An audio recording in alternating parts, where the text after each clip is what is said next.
Bismillahirrahmanirrahim. Assalamualaikum warahmatullahi taala wabarakatuh. Waalaikumsalam warahmatullahi wabarakatuh. Alhamdulillahirabbil alamin wa bihi nasta'inu ala umuri dunya waddin. Wassalatu wassalamu ala asrafil anbiya'i wal mursalin wa ala alihi wa ashabihi wa man tabi'ahum bi ihsanin ila yaumiddin. Selamat pagi anak-anak semua. Gimana kabarnya hari ini? Sehat Pak, alhamdulillah. Alhamdulillah Pak. Iya, semoga kalian semua selalu dalam keadaan sehat walafiat dan semoga kita bisa segera bertemu secara tatap muka. Alhamdulillah di hari yang cerah ini kita dipertemukan kembali di dalam mata pelajaran Pendidikan Agama Islam dan Budi Pekerti. Dan hari ini kita akan melanjutkan materi pekan lalu. Nah, sebelumnya di sini apakah ada yang masih ingat materi pekan lalu? Ada yang masih ingat minggu lalu kita membahas apa? Silakan. Kita belajar taat aturan tuh hierarkikal peraturan dari pertama perkataan Allah melalui Al-Quran, kedua melalui perkataan hadis-hadis Nabi, ketiga itu melalui orang tua Pak, keempat para pemimpin selama mereka tidak lawan kebenaran atau Al-Quran. Masuk kebenaran di sini bukan hanya kebenaran dalam Al-Quran, tetapi juga melawan kebenaran secara saintifik, Pak. Contohnya, pemerintah mendeklarasikan bumi itu datar. Padahal sebenarnya bumi itu kan bulat, kita tahu kan, Pak. Nah, itu kita boleh melawan jika ada seperti itu, Pak. Tapi pertama-tama harus melalui cara yang baik-baik dulu, Pak. Ya, terima kasih buat yang masih ingat dan teman-teman yang lain jangan sampai lupa. Kenapa? Karena pelajaran-pelajaran yang sebelumnya itu pasti bermanfaat dan tentunya ini sangat berkaitan dengan pelajaran-pelajaran berikutnya. Nah, hari ini kita akan membuka lembaran baru ya, tapi masih berada di bab yang sama di submateri kedua, yakni berkompetisi dalam kebaikan. Nah, sebelum kita mulai, mari sama-sama kita membaca Bismillahirrahmanirrahim. Oke, berkompetisi dalam kebaikan. Bisa sambil dilihat ya teman-teman semua, anak-anak semua bisa dilihat di dalam bukunya atau di dalam Al-Qur'annya, berada di dalam Al-Qur'an surah Al-Maidah surah kelima ayat 48. Judulnya perilaku berkompetisi dalam kebaikan. Nah, ini adalah masih bagian dari bab Al-Qur'an hadis. Ya pasti yang dibahas dalam Al-Quran hadis yaitu ya Al-Quran dan hadis-hadis terkait, tergantung temanya. Dan untuk tema kali ini adalah berkompetisi dalam kebaikan. Sebagaimana teman-teman yang dipelajari di sebelumnya juga berkenaan tentang Al-Quran hadis, yakni materi tentang taat aturan. Nah, hari ini kita beranjak ke materi baru tentang kompetisi dalam kebaikan. Bisa dilihat Al-Qur'annya atau di buku dalam Al-Qur'an surah Al-Maidah ayat 48. Nah, di sini teman-teman kita bisa lihat sama-sama ya ayatnya, kita baca bersama-sama. A'udzu billahi minasyaitonir rajim. Bismillahirrahmanirrahim. Wa anzalna ilaikal kitaba bil haqqi musaddiqan lima baina yadayhi minal kitabi wa muhaiminan alaih fahkum bainahum bima anzalallah wa la tattabi' ahwa'ahum amma ja'aka minal haqq likullin ja'alna minkum syir'atan wa minhaja walau sya'allahu laja'alakum ummatan wahidatan walakin liyabluwakum fima atakum fastabiqul khairat ilallahi marji'ukum jami'an fayunabbi'ukum bima kuntum fihi takhtalifun. Shadaqallahul azim. Nah, artinya, dan kami telah turunkan kepadamu Al-Quran dengan membawa kebenaran, membenarkan apa yang sebelumnya, yaitu kitab-kitab yang diturunkan sebelumnya dan batu ujian terhadap kitab-kitab yang lain itu. Maka putuskanlah perkara mereka menurut apa yang Allah turunkan, dan janganlah kamu mengikuti hawa nafsu mereka dengan meninggalkan kebenaran yang telah datang kepadamu. Untuk tiap-tiap umat di antaramu kami berikan aturan dan jalan yang terang. Sekiranya Allah menghendaki, niscaya kamu dijadikannya satu umat saja. Tetapi Allah hendak menguji kamu terhadap pemberiannya kepadamu. Maka berlomba-lombalah berbuat kebaikan. Hanya kepada Allah lah kembali kamu semuanya, lalu diberitahukannya kepadamu apa yang telah kamu perselisihkan itu. Shadaqallahul azim.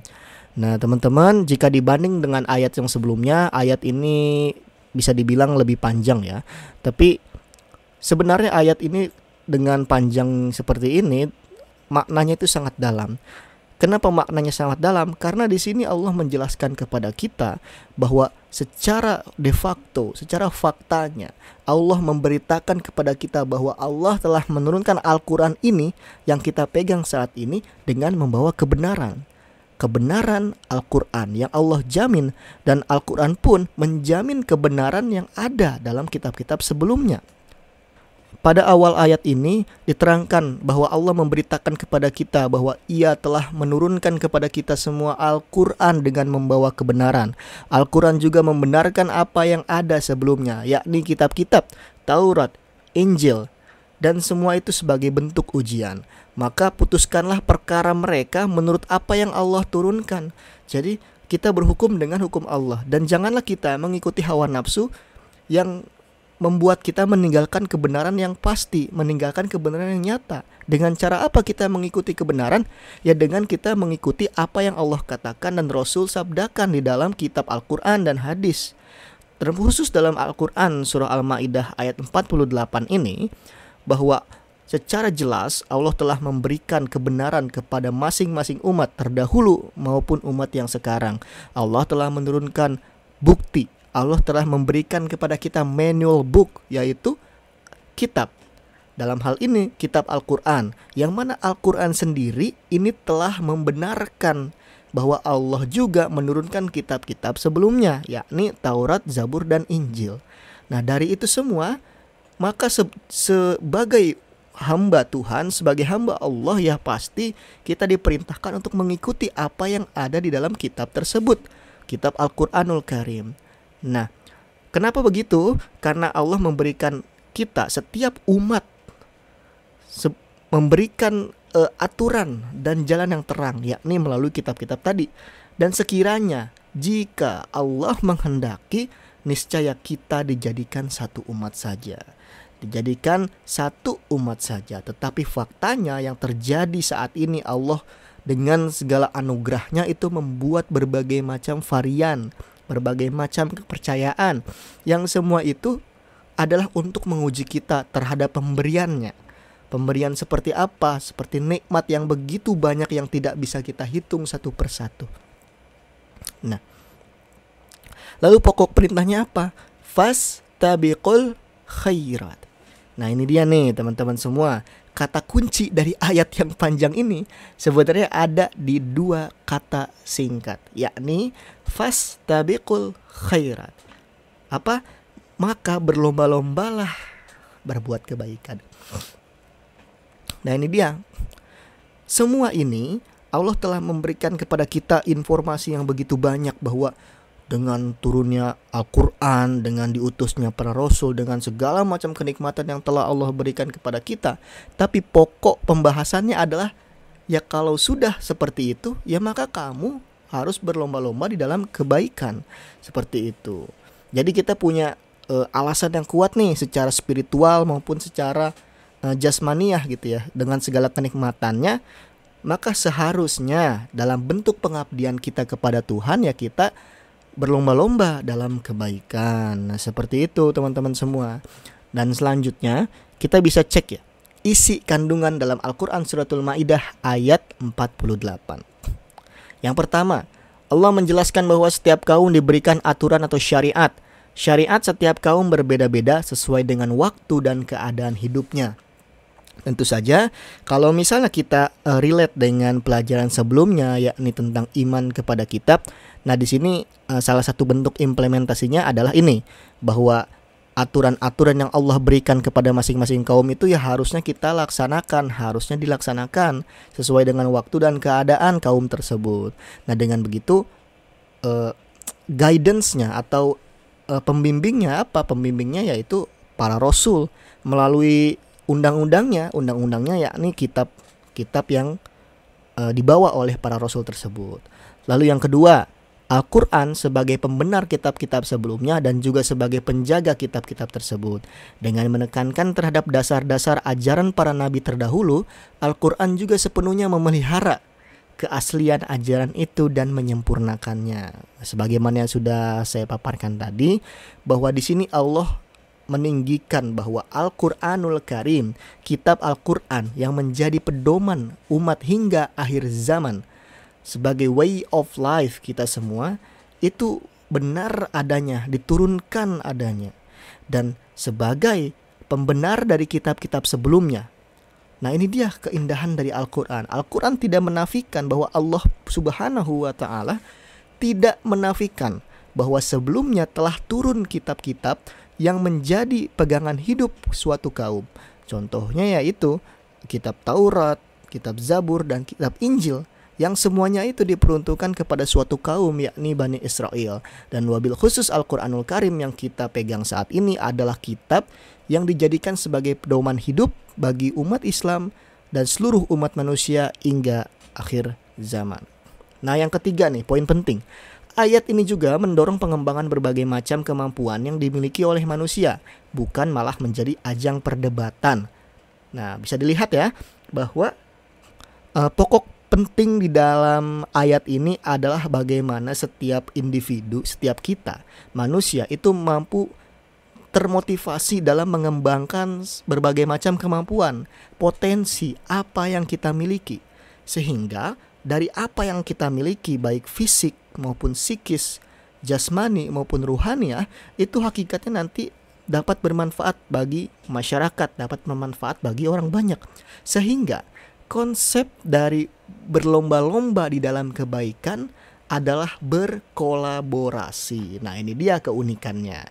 Keunikan di dalam berkompetisi dalam kebaikan ini adalah bukan berarti upaya mengalahkan.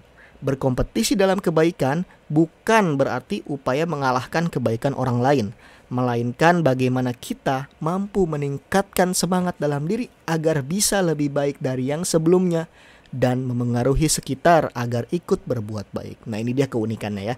Jadi kalau kita berbicara tentang kompetisi, biasanya kita identik dengan ada yang juara, ada yang tidak, ada yang menang, ada yang kalah. Seakan-akan hanya membutuhkan satu juara saja.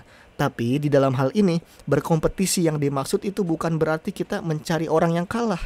Kita bukan saling mengalahkan, bersaing secara menjadi yang paling atas, bukan begitu. Karena hakikat kebaikan, hakikatnya nanti itu bukan kita yang menghitung, melainkan Allah Subhanahu wa Ta'ala melihat seberapa besar kebaikan kita, melihat seberapa sungguh hati kita dan seberapa ikhlas kita melakukan hal itu.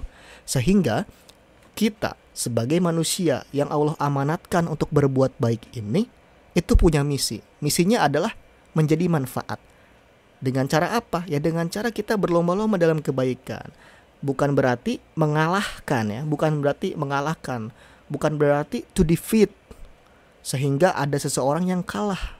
Bukan, melainkan bagaimana kita secara pribadi ini mengontrol diri kita, meningkatkan gitu ya semangat dalam diri kita agar kedepannya kita lebih baik dari sebelumnya.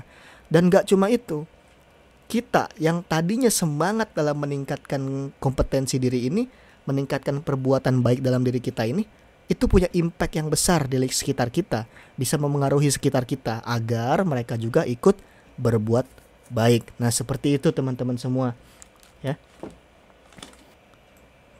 Nah, dari penjelasan Bapak tadi, coba di sini Bapak ingin bertanya kepada kalian, hikmah apa yang bisa dipetik dari pelajaran hari ini?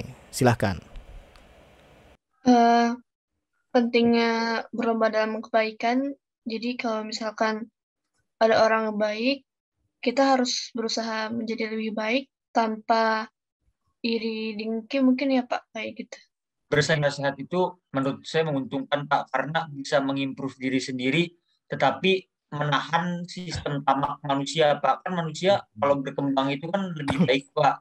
Tetapi kalau rakus ingin berkembang terlalu berlebihan dengan cara yang tepat apalagi Pak, bisa menghalalkan segala cara. Jadi jadi manusia tuh harus seimbang Pak. Kita harus berusaha lebih baik, cuman tidak menghalalkan segala cara agar cepat gitu Pak. Iya, terima kasih atas semuanya, terima kasih atas pendapatnya. Alhamdulillah untuk hari ini kita dicukupkan sekian dulu, dan untuk materi selanjutnya kita akan melanjutkan membahas tentang ayat etos kerja dan tanggung jawab.